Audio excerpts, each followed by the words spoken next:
हिमाचल में आई जल त्रासदी के बाद मलबे में तब्दील हुई कांगड़ा की बोह घाटी में एक परिवार के 5 सदस्य दब गए।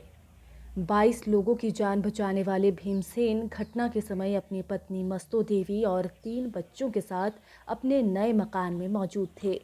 एकाएक पहाड़ के मलबे ने भीमसेन समेत उनके 2 बेटों, 1 बेटी और पत्नी को अपनी चपेट में ले लिया। सर्च और रेस्क्यू ऑपरेशन में अभी तक परिवार के 3 सदस्यों का शव बरामद कर लिया गया है, जबकि 2 सदस्य अभी भी लापता हैं। अभी तक भीमसेन की पत्नी, बेटी और 1 बेटे का शव मिल गया है और भीमसेन व 1 बेटा अभी भी लापता चल रहे हैं। अब भीमसेन की सिर्फ 1 बेटी बची है, जिसकी कुछ महीने पहले शादी हुई थी।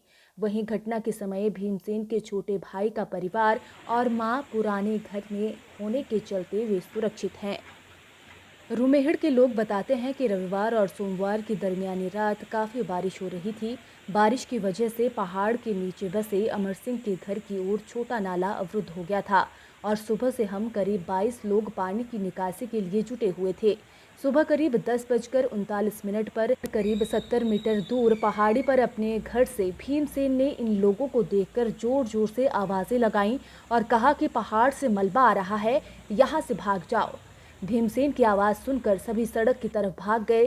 भीमसेन की चेतावनी के बाद 10 सेकंड में ही पूरा मलबा नीचे मकानों को बहा कर ले गया।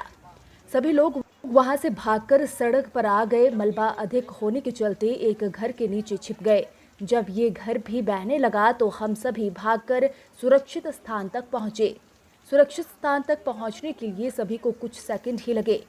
ग्रामीणों का कहना है कि अगर भीमसेन हमें मलबे की आने की चेतावनी नहीं देते तो आज हम जिंदा नहीं होते।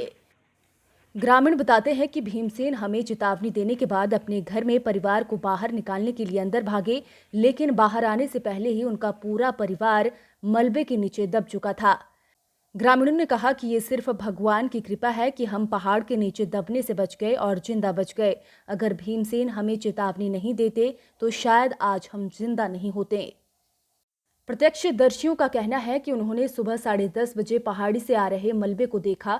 उन्होंने इस दौरान सीटी बजाकर लोगों को अलर्ट भी किया, लेकिन चंद पलों में ही सब कुछ मलबे के ढेर में तब्दील हो चुका था। ग्रामीणों का कहना है कि जो लोग घटना के समय घरों से बाहर थे वो बच गए, मगर जो घरों के अंदर मौजूद थे वो लोग मलबे के नीचे दब गए। चंद पलों में हंसते खेलते रूमेहड़ गांव का मंजर बेहद भयानक दृश्य में तब्दील हो गया था। इस त्रासदी के बाद रूमेहड़ गांव में मातम पसरा हुआ है। कहीं मलबे के ढेर में जिंदगियों की तलाश की जा रही है तो कहीं अपनों के जाने के रुदन की गूंज है।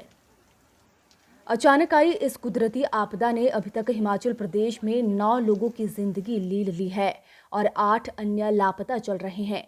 राज्य आपदा प्रबंधन प्राधिकरण से उपलब्ध आंकड़ों के अनुसार राज्य में 142 सड़कें अवरुद्ध हैं, 266 बिजली ट्रांसफार्मर और 211 पेयजल योजनाएं प्रभावित हुई हैं। प्रदेश में कई क्षेत्रों में अभी भी जनजीवन पटरी पर नहीं लौट पाया है।